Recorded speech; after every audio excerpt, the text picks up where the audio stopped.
নমস্কাৰ, আপোনালোকে চাই আছে আপোনালোকৰ প্ৰিয় চেনেল নিউজ 8 অসম আৰু মই ইউনুছ তামুলী। আৰু মই উপস্থিত আছোঁ শিৱসাগৰ বৰপুখুৰীৰ পাৰত।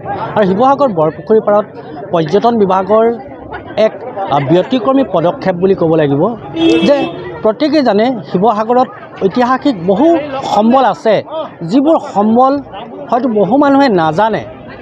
সেই প্ৰায় গোটেই সম্বলবোৰৰ ভিতৰত 9 বা 10টা সম্বলহে প্ৰায় মানুহৰ পৰিচিত। কিন্তু বিশেষকৈ শিৱৰাত্ৰি হৈছে শিৱৰাত্ৰি মেলাৰ বতৰ, আৰু এই মেলাৰ বতৰত বিভিন্ন স্থানৰ পৰা পৰ্যটকসকল আহি শিৱসাগৰত ভিৰ কৰিছে। আৰু এই সময়ত এই পৰ্যটকসকলক সহায়ৰ বাবে শিৱসাগৰ পৰ্যটন বিভাগে এক সুন্দৰ পদক্ষেপ লৈছে, যিটো পদক্ষেপক ক'ব লাগিব দুখনকৈ ষ্টল তেখেতলোকে লগাইছে। সেই ষ্টলকেইখনত তেখেতলোকে এটা সুবিধা কৰিছে, যিসকল বাহিৰৰ পৰা পৰ্যটন আহিব, সেই পৰ্যটকসকলে যদি এই মেলাৰ ভিতৰত হেৰাই যায় বা কিবা অসুবিধা পায়, তেতিয়া এইসকলৰ কাষ চাপি আৰু কেৱল শিৱৰাত্ৰিয়ে তেখেতলোকে উপভোগ কৰিবলৈ নহয়, শিৱসাগৰৰ যিসমূহ ঐতিহাসিক সম্বল আছে প্ৰত্যেকটো সম্বলৰ কাষলৈ এইসকল ব্যক্তিয়ে লৈ যাব। আৰু এই পদক্ষেপ লোৱাৰ আগতে মই এজন ব্যক্তিক প্ৰথমে চিনাকি কৰাই দিব লৈছোঁ যে এই যিটো আপোনালোকে ঘৰ দেখিছে, এই ঘৰটো প্ৰথমে সুন্দৰকৈ সজাৰ পৰাই তোলাৰ আঁৰত এজন বিশেষ ব্যক্তি আছে, যিজন ব্যক্তিয়ে ডিজাইনৰ ক্ষেত্ৰত যথেষ্ট আগবঢ়া আৰু বিভিন্ন ব্যক্তিয়ে তেখেতক চিনিও পায়। সেইজন ব্যক্তিক মই প্ৰথমে দেখাই দিব লৈছোঁ। প্ৰথমে আপোনাক নিউজ 8 অসমত স্বাগতম জনাইছোঁ। আপোনাৰ পৰিচয়টো দি দিব। নমস্কাৰ, মই ৰূপম বেজবৰুৱা। আচলতে এইটো আমি থলুৱা শিল্পকৰ্মবিলাকক লৈ বনোৱা হৈছে, বাঁহ বেতৰ পৰা আদি কৰি। শিৱসাগৰত তেনেকুৱা বহুতো থলুৱা কৰ্ম আছে, আৰু ইয়াত আমি মুখা ব্যৱহাৰ কৰিছোঁ। মোৰ বন্ধু সুজিত বৰুৱাৰ মুখা আছে, দেৱজিতৰ পেইণ্টিং আছে, দেৱজিত বৰুৱাৰ, আৰু এই সকলোবোৰ কম্বাইন কৰি পিনে এটা স্থল বনোৱা হৈছে। আৰু ইয়াৰ পৰা আমাৰ শিৱসাগৰৰ এটা ইনফৰমেশ্যন চেণ্টাৰ এইটো বনোৱা হৈছে, যিটোত আমাৰ শিৱসাগৰৰ সম্পূৰ্ণ ইনফৰমেশ্যন ইয়াত পাব। ক'ত ক'ত আমাৰ পৰ্যটন ক্ষেত্ৰবিলাক আছে, সেইবিলাকলৈ ইয়াৰ পৰা মানুহ যাব পাৰিব, সেইবাবে ইয়াক তৈয়াৰ কৰি দিয়া হৈছে। খুব সুন্দৰ পদক্ষেপ, খুব সুন্দৰ পদক্ষেপ। যিহেতু ৰাইজৰ বাবে এই পদক্ষেপ লোৱা হৈছে, পৰ্যটকসকলৰ বাবে, অৰ্থাৎ আলহীৰ বাবে। এটা কথা আছে যে অতিথি দেৱ ভৱ, আৰু সেই অতিথি দেৱ ভৱ কথাষাৰেই তেখেতলোকে ৰূপায়ণ কৰিছে যে অতিথিসকল আহিলে কেনেকৈ তেখেতলোকক আপ্যায়ন কৰিব।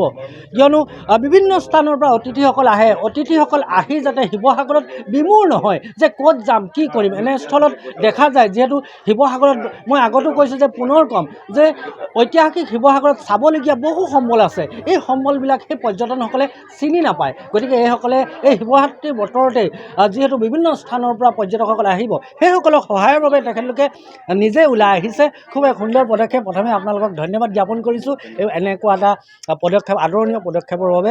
কি ক'ব এই মুহূৰ্তত? এই শিৱৰাত্ৰিত আপোনালোকে জানে বহুত পৰ্যটক বা ভক্তৰ সমাগম হয়, আৰু শিৱৰাত্ৰি শিৱদৌল দৰ্শন কৰাৰ পিছতেই বহুতৰে মনত ভাৱ হয় যে আমি আৰু ক'লৈ ফুৰিবলৈ যাম। আমি ৰংঘৰ, তলাতল বা কাৰেংঘৰৰ কথা চবেই জানে। তাৰ পিছতো আমাৰ বহুত মনুমেণ্ট আছে, যিখিনি মনুমেণ্ট মানুহে নাজানে, বা আৰু বেলেগ বেলেগ ডেষ্টিনেশ্যন আছে মানুহে নাজানে। জনাৰ ভিতৰত কিমান আছে, নজনাৰ ভিতৰত কিমান আছে? মই লিষ্টখন এতিয়া মানে এপ্ৰক্স, নট একজেক্টলি নালাগে নহয়, এতিয়া মই জনা লিষ্টখন ক'লে দীঘলীয়া হ'ব, আপুনি জনা লিষ্টখন ক'লে আপোনাৰ এটা লিষ্টখন বেলেগ হ'ব, সেইটো কথাটো বেলেগ। এতিয়া টুৰিষ্টে হয়তো জনাৰ লিষ্টখন এনেকুৱা হ'ব যে 10-12টা ডেষ্টিনেশ্যনৰ কথা জানে। আমি আৰু ট্ৰাই কৰোঁ যে মানুহজন এদিন নহয় 2 দিন বা 3 দিন থাকিলে তেওঁ কি ডেষ্টিনেশ্যন চাব। আমি যদি এদিন এটা ৰিলিজিয়াছ আমি চাফাৰীৰ কথা ভাবোঁ যে গোটেই ৰিলিজিয়াছ মনুমেণ্টখিনি চাওঁ, আমি এদিন ভাবোঁ আদাৰ আৰ্কিঅলজিকেল চাইটছখিনি লাইক কাৰংঘৰ হওক, তলাতল হওক, যিখিনি ৰিলিজিয়াছ ৰিলেটেড নহয়, গণেশিয়াম ঘৰ, সেইখিনি চাওক। এদিন আপোনাৰ গাঁওবিলাক আমাৰ চাব পাৰে, হেণ্ডলুম ভিলেজ আছে, তাৰপিছত আমাৰ ৰিভাৰ ছাইড এৰিয়াবোৰ আছে, পহুগড় আছে, সেইখিনি এৰিয়া এটা চাবলৈ তেওঁলোকে পাব। বা ভিলেজবিলাক যেনেকৈ আমাৰ নাগা ভিলেজ আছে, মণিপুৰী ভিলেজ আছে, আহোম, দেউৰী, মিচিং ভিলেজ, সেই চবৰে টেষ্ট পাব পাৰে। গতিকে আমি পৰ্যটকজনৰ লগত কথা পাতি তেওঁৰ পৰা তেওঁ কোনটো বিষয়ত ইণ্টাৰেষ্ট, চবৰে চব বিষয়ত ইণ্টাৰেষ্ট নাথাকে। কিছুমানৰ কি হয় চৰাইৰ প্ৰতি ইণ্টাৰেষ্ট আছে, গতিকে তেওঁলোকক আমি পানীদিহিং বা পহুগড়লৈ আমি পঠিয়াই দিওঁ, তেওঁলোকে যথেষ্ট ছেটিছফাই হয়। কিছুমানে বাহিৰৰ বহুত পৰ্যটক আছে, তেওঁলোকে কি হয় আমাৰ লোকেল আমি কেনেকৈ থাকোঁ সেই লাইফষ্টাইলটো তেওঁলোকে এক্সপিৰিয়েঞ্চ কৰিব বিচাৰে, তো তেওঁলোকক আমি অভিয়াছলি আমি গাঁৱৰ মাজলৈ পঠিয়াই দিওঁ। আৰ্কিঅলজি যিখিনি মানুহ ইণ্টাৰেষ্ট হয় তেওঁলোকক আৰু আমি ভিতৰলৈ নিবলৈ আমি টুৰিষ্ট গাইড লগত দি পেলাই পঠিয়াই দিওঁ। তাৰ যিবিলাক স্কাল্পচাৰবিলাক আছে সেইবোৰ ষ্টাডি যিখিনি মানুহে কৰি ভাল পায়, কাৰণ ইয়াৰে আমাৰ আৰ্কিঅলজিকেল গোটেই ষ্ট্ৰাকচাৰবোৰ বেলেগতকৈ অকণমান বেলেগ। সেই বেলেগখিনি মানে বহুত ভাল পায়। যদি আমাৰ আৰ্কিঅলজিকেল ছাইটখিনিৰ আমি যিটো ৱাণ্ডাৰটো বেলেগ বস্তু, কিন্তু তাৰ লগত থকা যিটো ষ্টৰী, কাহিনীটো কাহিনীটো কৈ দিয়াৰ লগে লগে মানুহটোক আমি ৰিলেট কৰিব পাৰোঁ। এই আমি তাহানিৰ দিনত লৈ যাব পাৰোঁ। আমি অলপ মানে তেতিয়াৰ দিনত এনেকুৱাকৈ বনাইছিলে, এনে কথাটো হয় যে এই শিলবোৰ ক'ৰ পৰা আনিছিলে বা ইটাটো এনেকুৱাকৈ বনাইছিলে, মানুহে সেইটোতহে বেছি ইণ্টাৰেষ্ট মানে পায়। প্ৰথম গৈ ষ্ট্ৰাকচাৰটো চালে, তাৰপিছত যেতিয়া আমি কাহিনীটোৰ লগত কৈ দিওঁ তেতিয়া বহুত বেছি তেওঁ মানে ইণ্টাৰেষ্টেড হৈ যায়। তো সেইটো কাৰণে আৰু তেওঁ গৈ সেইটো পাব্লিচিটি কৰে, সেইটো আমাৰ কাৰণে বেছি ভাল।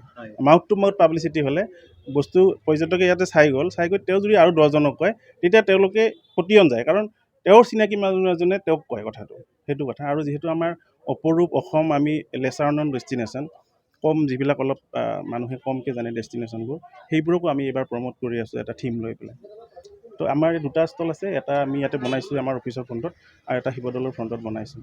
সেইটো অলপ ডেষ্টিনেশ্যন থিম লৈ, এইটো আৰ্ট এণ্ড ক্ৰাফ্ট লৈ পেলাই। ইয়াতো যে আমাৰ ইমানখিনি বস্তু আছে, হয়, এইটোও জানিব লাগে মানুহে, টুৰিষ্টে। সেইটো মুঠৰ ওপৰত এটা কথা ক'বলৈ গ'লে বৰ্তমান শিৱসাগৰত যিহেতু ভিৰ দেখা যায়, শিৱৰাত্ৰিৰ ভিৰ, আৰু এই শিৱৰাত্ৰিৰ ভিৰত যাতে পৰ্যটকসকল বিমূৰত নপৰে আৰু পৰ্যটকসকলে কেৱল শিৱৰাত্ৰি চাই সীমাবদ্ধ নাথাকে, বিভিন্ন স্থানৰ বিভিন্ন মহললৈ গৈ শিৱসাগৰৰ যি আচল ৰস, সেই ৰস যাতে শুহি লৈ যাব পাৰে, আৰু তাৰ বাবে এই ষ্টলকেইখন বনোৱা হৈছে। গতিকে সেইসকলকো আমি আৰু ধন্যবাদ জ্ঞাপন কৰিছোঁ। আৰু এই চেগতে 4দিনীয়া যি শিৱৰাত্ৰিৰ কাৰ্যসূচী, প্ৰত্যেকে আহক, শিৱৰাত্ৰিৰ যি মেলা, সেই মেলা উপভোগ কৰক। শিৱসাগৰৰ পৰা স্পাৰ্কৰ সৈতে মই ইউনুছ তামুলী, নিউজ 8 অসম।